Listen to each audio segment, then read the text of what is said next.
iba spomienka na to, čo chcela povedať. Mala zronenú tvár, chcela poboskať. Ako prvý, posledný z prvých. Stlačila spúšť, ostala ležať krvi. Ostáva iba spomienka na to, čo chcela povedať. Mala zronenú tvár, chcela poboskať. Ako prvý, posledný z prvých. Stlačila spúšť a ostala ležať v krvi. Nie je na čo spomínať, pamätám si tie dni. Duša preplakáva to, no rozum vraví zabudni. Stále cítim jej žiaľ, sama sedala, sama lihala, ani mama ju nechápala. Zaľúbené dievča chcelo tak priveľa, chcelo bosk od krásneho chalana. Držala mu dvere, stále naň hladela, bola úplne zúfala, zaľúbená.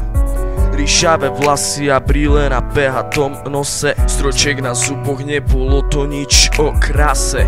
Mala foto v rámi, pusu na každú noc. Tužila po ňom fest, tužila po ňom moc.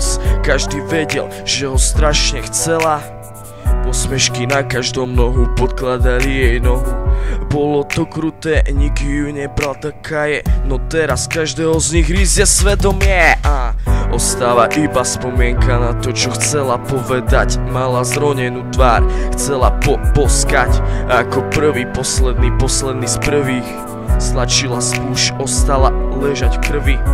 Ostáva iba spomienka na to, čo chcela povedať. Mala zronenú tvár, chcela poboskať. Ako prvý z prvých. Stlačila spúšť, ostala ležať v krvi. Nik nevie, ako trpela, nik nevie, čo prežívala. Vôbec nik netušil, ako je na tom koniec hry. Posmešky sú jej katom, nevie prehodiť slovo ani s vlastným bratom. Je koniec, rezné rany na ľavej ruke. Chce to skončiť zadu za domom na prázdnej lúke. Prečo? Prečo je to tak, ako aj v iných koncoch? Prečo je 1000 kvetov na takých hroboch? Prečo opúšťajú ľudia tento svet a ďalšieho niet? Je to tak, keď nič necíti, netušia ľudia, aké majú iný pocity.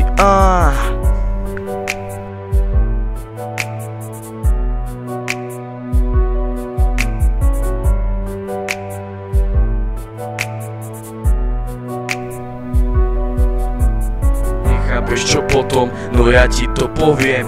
Plakala celú noc, vraviec si zomriem. Zrazu dole v skrini po otcovi našla zbraň, toť koniec, ticho spí, už netrpí. Ostáva iba spomienka na to, čo chcela povedať. Mala zronenú tvár, chcela poboskať. Ako prvý z posledných z prvých.